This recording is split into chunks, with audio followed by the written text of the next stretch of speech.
ونصلي على رسوله الكريم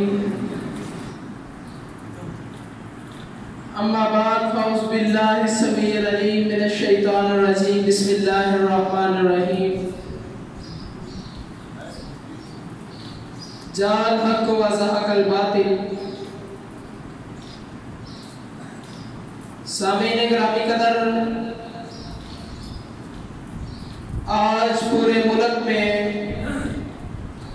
یوم آزادی پوری دھوم دھام سے منایا جاتا ہے۔